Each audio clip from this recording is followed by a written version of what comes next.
Hey everybody, sorry that this video took me an extra minute to get out. I got sick and it delayed these projects pretty heavily.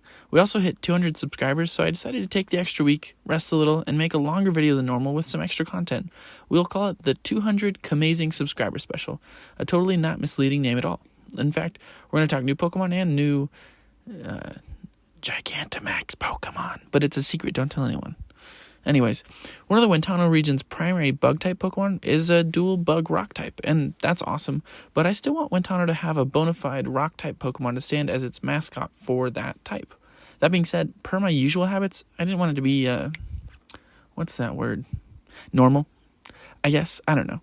Anyways, here's the deal. You have Golem, Gigalith, Colossal. A lot of these signature rock types are sentient rocks. Very cool. But they're also just piles of rocks. I don't know how we can reiterate that a sixth time. And what I mean by that is I don't know how I could make a sixth pile of rocks Pokemon interesting. I think Garganacl is a great way to do that. It did something interesting by changing the shape, right? It wasn't a pile of rocks, it was a pile of salt, which is a rock. It's a mineral, I think, actually. I don't always know the difference. Anyways, we're doing something, going our own route. It's going to be awesome. That's why I'm going to lean into the semi-established history that we've already created for Peblozzux. We know that they're native people to the Wiano region, and that they all had a bunch of structures and buildings that are now kind of in ruins. We know there's a long-lost history to them. In my head, many of these places were carved from stone, so why not take that a step further? What if these people also carved rock-type Pokemon? I imagine it wasn't necessarily painful to the Pokemon, and it was actually a ritualistic behavior that showed the bond between the Pokemon and the carver. The difficulty in making this Pokemon is that I want it to feel vaguely inspired by the native peoples of the Americas. I don't want to get overly specific or derivative of any one group, though. For those of you unfamiliar with the tribes that have lived in this region for centuries and probably even longer, look, there's been a lot of them. Many groups were either wiped out by wars between tribes or through colonization. A lot have survived, but a lot of history has also been lost to time and to tragedy. We have a lot of the artistic references left by previous generations, and many techniques have been preserved by their descendants, but there's still so much we don't really know. This is why this Pokemon is meant to be inspired by totems and totem poles. Rather than carved from wood, though, I'm going to carve it from rock-type Pokemon. The only thing is that while many of the ancient ways of the Wiano people have been lost, as well as the location of the rock types that these Pokemon were carved from, there's still hope. Maybe we can find it down the line. It may sound surprising, but these would technically be the first man-made Pokemon, I guess. Meet Idotum, the totem Pokemon. Idotum were once carved by the ancient tribes of Wiano, but now the descendants of those carved Pokemon can be found in the wild. The location of these original Pokemon has since been lost, but Idotum are still friendly towards the Wiano peoples, who can be attributed to their creation. Many believe that if a person could find the methods by which the original Pokemon were carved and created, that a person could then find the location of those Pokemon. In evolving Idotum, I wanted to take the hawk or falcon-like shapes of the original and determine the best way to evolve that concept specifically.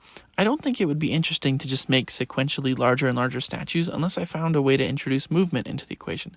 That's why I decided to take two of the original cylindrical shapes of Idotum and add a ball joint between the two of them.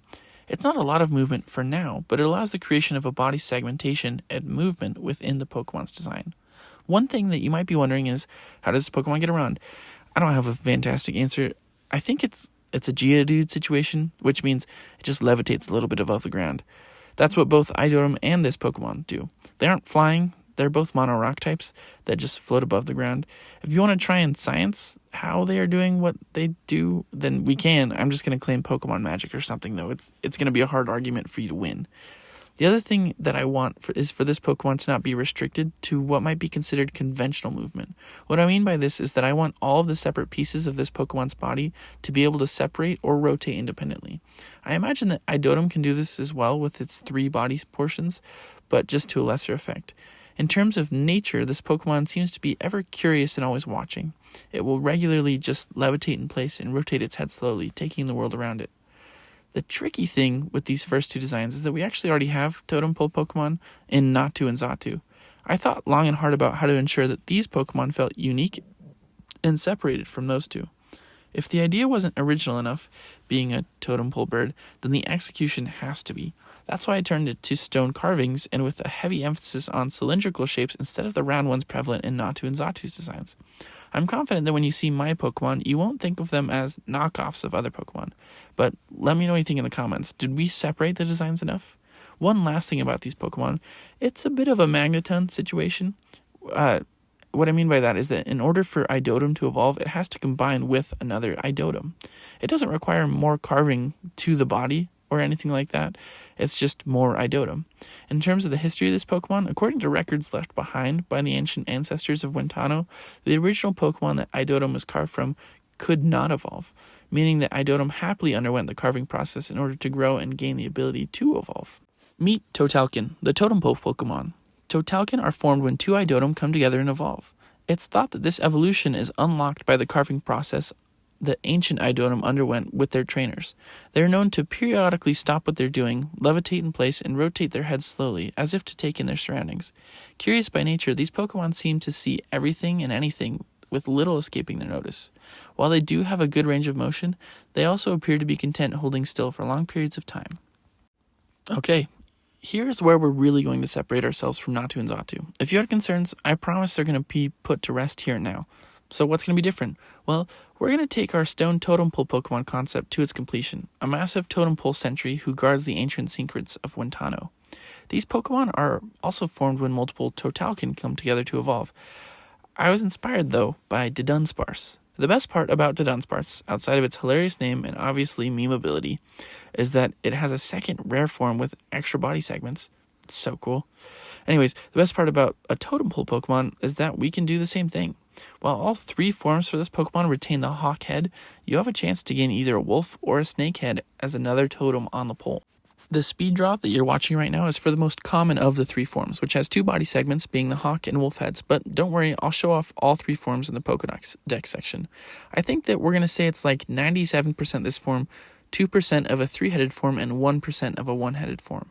I think the implication for shiny hunters would be really fun, and maybe the percentages need to be lower, but I don't know. I don't do logistics. Let's talk lore instead, because that is what I'm good at. What are these massive stone Pokemon? We've talked a lot about the ruins where you can find Peblozzux, but what if sometimes these Pokemon could be found wandering those same places? I imagine that they're remnants of an ancient time and protect the ancient secrets they may hide within these ruins. Not so much the treasures, but more the knowledge. That being said, they're still found regularly within the Wintanoan society and in the wild. I imagine that they have almost a protector personality. I want them to really accept the calling of a sentry and take it to heart. Protect whatever it is they find. Maybe they protect weak Pokemon in the wild, or maybe they protect beautiful places from human eyes who might ruin them. Maybe they protect their trainers and others that they come to love. Whatever it is that they find, they then protect it. That's why they gain the secondary type of fighting when they reach the stage of evolution. Within the combined power of any number of Totalcan, for lore purposes, which of the three forms it evolves into is based off of the number of Totalcan that have decided to come together, this Pokemon strikes fearsomely and powerfully. It can rend the earth, move the land, and absolutely dominate its foes. Motivated by love and a desire to protect, these Pokemon are forces of nature that have long been respected and beloved by the Wintanoan people. Meet Gantuary, the totem sentry Pokemon. Found in many different forms, this Pokemon evolves when multiple Totalcan come together to defend or protect a common goal. Though a product of a bygone era, these Pokemon can still be found wandering the ruins of ancient peoples as well as the wilds of Wintano. They're known to find a single point of focus and dedicate their existence to protecting it. Their stone bodies can deliver fierce blows to those who endanger their hyperfixation, but many people of Wintano know they can also be gentle giants. Now let's talk about what probably got you to click on this video, the new Gigantamax Pokemon. Like I said, I wanted to say thank you for the 200 subs and the many of you who have subbed since that 200th subscriber. It's crazy. We've never had growth like this. Anyways, to say thanks, I pushed myself to make 4 Gigantamax Pokemon in addition to a Rock-type Totem Pokemon. I'd meant to reveal these much later, but again, I can't say enough how grateful I am that anybody even watches these videos, so I felt like doing something special. In this video, we're going to cover 2 native Wintanoan Gigantamax and 2 non-native Gigantamax Pokemon. The first of which is going to be Gigantamax Oascent. A quick recap of this Pokemon and its pre-evolutions are essentially walking water sources that have been known to find weary travelers and either give them water or lead them to it in the Wintanoan deserts. Wintano is known for these harsh deserts, and so there's somewhat of a mythology around these cactus Pokemon, which essentially states that because of an Oascent's kindness in life, the desert will pass that kindness forward and form an oasis at the spot of its passing. I know it's a bit of a sad sentiment, but I really resonated with the idea that an Oascent's death can have meaning and that its impact can continue on even if its life may not be. You may want to learn more about this Pokemon, so I'll try and add a tag for the video here. I'll add a card, maybe. I'm still learning all the YouTube buttons, but you'll have a way. Either way, in Gigantamaxing this Pokemon, I decided to turn it into the Oasis-type fountain-y thing, where once it had long, spiny-covered arms that it used to defend itself from those that may take water, they don't even need it anymore. Pokemon could have drinking its water or eaten its body freely, as it's just so large. It has enough to give that it's no longer worried about that line of defense. Instead, it's focused on providing water and life to those around it. The large flower on its head still acts as a beacon, but now Gigantamax Oascent has a large fountain that sprouts from the center of this flower and runs off of the petals. It now has multiple tiers of pools with various sizes that hold water until they overflow, each of them inviting various Pokemon to come and drink from them. I tried to take inspiration from the more ornate stone-carved fountains of Europe and translate them into these pools of tightly cupped cactus leaves. To me, it effectively captures the visual while still feeling, more natural and less carved. It's done on purpose, though. I still want it to be a grass water type in this form. Meet Gigantamax Oascent, the giant fountain Pokemon. Gigantamax Oascent have achieved their dreams of bringing water to all the thirsty Pokemon of the desert. With their multi-tiered bodies, they can effectively hold and distribute the water that flows from them. Where they were once prickly, they are now ever-inviting, hoping to act as a living oasis that benefits all people and Pokemon. The next new Gigantamax Pokemon that we're going to talk about is Peblozzux. I'll give you a quick reminder on this Pokemon since that video it did not perform well. Peblozzux is a ghost poison type Objectmon that hunts down treasures, eats them, and then hides clues to the surrounding areas about how to open up their bodies. It's essentially a puzzle box where you can tap the panels in the right order to unlock the Pokemon. Peblozzux loves a good riddle or puzzle. That's its whole personality. In Gigantamaxing it, I really wanted to take this personality to the next level. Where Peblozzux originally required the use of 2 passwords in order to claim the treasures inside, Gigantamax Peblozzux is a 4 puzzle box stack that forms a tower, and in fact, we're just going to call it a puzzle tower. I like that. Puzzle tower. If you find the right tile, you can actually enter the tower and seek the riches inside. Gigantamax Peblozzux is now living as a giant dungeon that only the bravest of adventurers dare to enter. Its prankster nature means that it's eager to play tricks and mess with those foolish enough to enter inside of it. I do think that there would be an element of body horror in this dungeon, as Peblozzux does have a tongue and ghostly remnant of a physical form, so some sections might be wooden or metallic. You may also encounter the intestinal tract or other less welcoming areas that act as this Pokemon's organs. Its poison typing does mean that this dungeon can be quite deadly. So what happens if you set off a booby trap? Boom, poison gas. Stop moving for too long? Boom, poison gas. Take more than your share of riches, especially with what Peblozzux thinks you've earned. Boom, poison gas. So how do you survive a Gigantamax Peblozzux without getting eaten or poisoned? Well, you gotta play by the rules. With Peblozzux, it's all about the game of solving the riddles and completing the challenges within the dungeon. Peblozzux only wants the most deserving of participants to enter, and it definitely doesn't want the extremely wealthy or proud to partake of the riches inside. As a living dungeon, it actively rearranges its inside to create tests of character, physical strength, and to test the mind of its candidates to ensure that those who do reach the top tower are worthy of it. Meet Gigantamax Peblozzux, the Puzzle Tower Pokemon. A living dungeon, Gigantamax Peblozzux is eager to welcome anyone and everyone to enter within it. That being said, they refuse to let those that they deem undeserving to receive even a single gold coin. Because of this, Peblozzux rearranges its insides in order to perfectly test each individual's character, as well as their strength and their mind. Should you pass all of the trials within, eventually you'll reach the top and find riches untold, such that generations later, your family will still speak of your heroics and how you've changed all of their lives for the better. Okay, you may have thought that the 200 Amazing Subscriber special, already pretty special, but I got one more surprise. We're going to get into some story spoilers here. In the first story episodes for Pokemon Amber and Granite, you got to see a couple of the characters that you're going to be interacting with regularly. But in this episode, I want to introduce you into some of the key Pokemon that are going to make big splashes in our game stories. If you're playing Pokemon Amber, you'll want to get familiar with this next Pokemon. So let's set a little bit of background knowledge in place and help give context as to what's going on with the legendary Pokemon of the Wintano.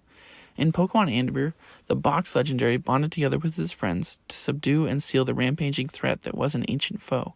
And now that foe's seal is beginning to weaken, and it's begun to recruit servants under the promise of great power. This Pokemon is one of those servants, and I'll give you a hint, it's not working alone. It and its trainer are actively trying to find and locate ancient relics that look something like this. And while it does look a lot like a Gigantamax, it's actually called a FuryMax. You'll get to meet a lot more of these FuryMax Pokemon down the line, so I would recommend looking for patterns as to what's actually happening with them. I'll give you a hint.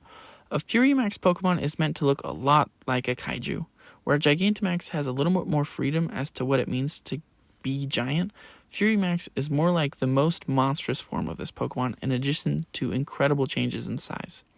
I've done a lot of talking, so have you figured out which Pokemon it is? This is FuryMax Crawdaunt, a personal favorite of mine, and the first FuryMax Pokemon you'll encounter. Empowered by the fury of an awakening Pokemon, it loses the more standard hind legs in favor of adapting to a more water-suited form.